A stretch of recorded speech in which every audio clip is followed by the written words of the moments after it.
I think we played our first song twice at that show. Did you really? Yeah. As an accident, or No, as in like, no, that wasn't fun. Let's do it again. Oh, really? Well, that's Yeah. Right? Like, you guys have been doing this for so long. Like, do you reach a certain point where you're like, I've accomplished what I set out to do? No, because I don't think we really ever set out to accomplish anything. So I think we just approached each new experience as just something that we hadn't done before, and something that we were excited to embark upon. I think that when you set certain goals for yourself, you're putting what you do in a framework that I don't think is necessarily the most positive framework to be putting creativity and making music in. Even now, like, what are your, I don't want to say expectations, but what do you try to accomplish? Well, I think that, the four of us have known each other for a long time, and so, like, we're stepping in a situation where we're familiar and comfortable with each other as individuals, and, like, just trying to create something that's mutually really satisfying and that accomplishes each of our own kind of visions or whatever, but within the context of a collaboration, and so trying to find, like, interesting common ground that we can explore, and stuff that just makes us happy and satisfied to play music, You've always had a very strong, like, DIY ethic almost. But when you look at the music industry the way it is now, with MySpace and everything, what's your take on that? I mean, I think that those kind of things are great tools to get to know music that you wouldn't otherwise be exposed to. I think that it makes, obviously, the world a lot smaller place. It gives kids that perhaps don't have a strong, music community in their hometown a chance to check out things that aren't coming through. On the other hand, I think that knowing everything about a group of individuals all the time, there's negative sides to that as well, and I think that kids today are lucky to have all that information at their fingertips. But I think one drawback is it can tend to produce a bit of a sense of entitlement, like people are entitled to know everything about you all the time. That I don't necessarily think is entirely accurate or I read this article actually that I think you were quoted on in like 2003. It's a Fox News article. And you were talking about, I know, I found it online, and it was like the contrast of like major labels versus like the independent scene or something like that. I don't even know are you familiar with that? No, I don't remember talking to Fox News or. I don't know, it's crazy, but it's there for sure. I can tell you that. but when you look at like the way major labels are now versus like the independent scene, do you think the independent scene is growing more, or do you think it's taking more of a hit? Like, it's interesting. I think that the independent scene is kind of growing in general, and like that there's probably like more bands than there ever have been in the past, or maybe it just seems that way because of, like you said, things like MySpace. It's like basically everybody's musical resume is like out there, it's like there's so much saturation, but on the other hand,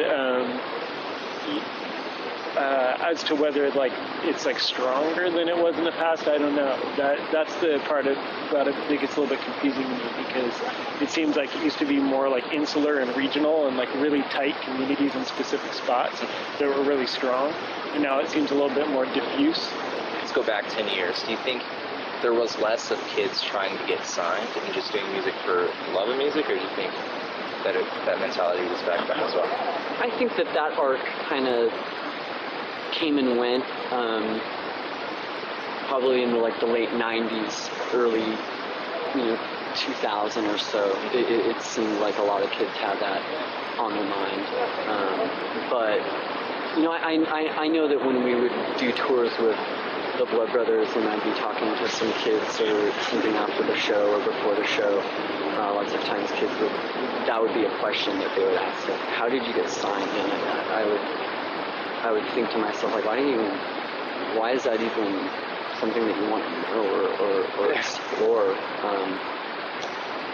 I think that because people, obviously there was an interest for a brief period of time in a certain extreme music, where you saw a lot of really kind of wacky bands getting picked up by large labels. But I think that came and went, and I think that nowadays it seems like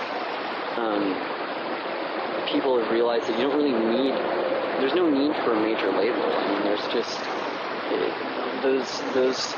those labels haven't been on my radar for a couple of years now. I don't think that people think about them anymore in those terms, because I think that at the time, it was really enticing when a label like that would approach your music, but I think nowadays, with so many of them falling apart and going bankrupt, and with so many ways to release your music by yourself or through a smaller label that you can have a much more personal, honest relationship with, there's just no need. I know with the Blood Brothers, there were a lot of political and social messages in a sense. With Past Lives, are there social, political issues that you guys are concerned with?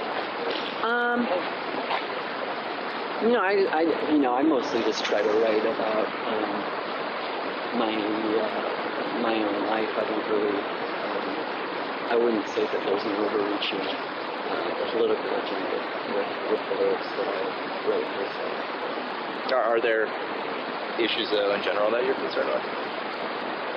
Sure. I mean, I think that I don't think that we express it necessarily through the music that we create, but I think that if you look at the lives that we all live on a daily basis, there are certainly things that we don't care about. Obviously, with the election a few months ago, we were all very fully invested in that. There's decisions that we make day in and day out. I guess I'm speaking for myself. Coming down to where I buy my groceries, how you conduct yourself kind of in the world, how you relate to the people around you. Is it like, I think that we're all try to be really egalitarian sort of people, and not just be ethical and stuff, and I think that the way that expresses itself in the music is perhaps pretty abstract, Yeah. But I do think even on a fundamental level, how we try to relate to each other and how we conduct ourselves is a good, that's a good sort of breeding ground for positive change or whatever. When you see younger bands and some younger bands that have somewhat of they get an ego kick because they just got signed or something. Did you ever experience that? I was 18 or 19. I probably thought I was pretty cool. I mean, I think that a lot of that comes with being 18 or 19 years old. Yeah. But I think that there are experiences that you go through as time goes on and as you age that tend to humble you and really bring some clarity as far as your place in the world and how to go about treating other people and how in turn you would like to see yourself. There's something I think inherently satisfying to the ego about performing, and I think that it's difficult to completely divorce yourself from that, but I think that there's a lot more to it than just satisfying that need to fulfill your ego or whatever, or get that like validation from your peers. It's like,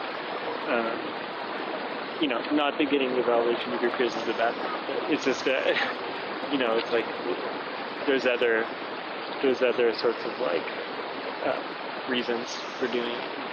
You mentioned, that you've gone through a lot of experiences just over the past years that have humbled you.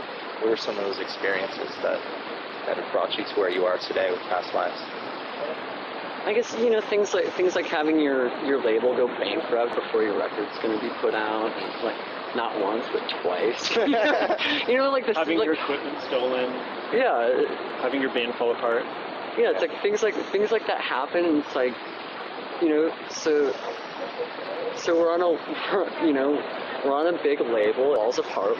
We get shuffled to another big label that falls apart, and by the second time it happens, you just kind of have to shrug your shoulders and laugh, because there's no use beating your head against the wall.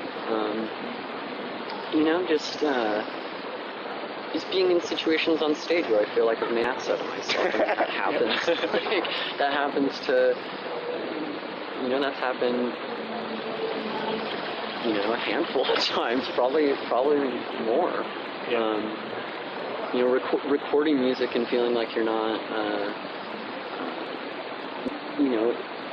able to express the idea or put down the idea that you want to the best of your ability. I mean, that's a very humbling experience. I mean, being in a vocal booth is like absolutely embarrassing, and hearing isolated vocals like played back in a room full of people that you respect is odd and disarming. Stuff like that. Mm-hmm. Were you going to say something? You look like you had something. Oh, well, I mean, there's like so many things you could say, but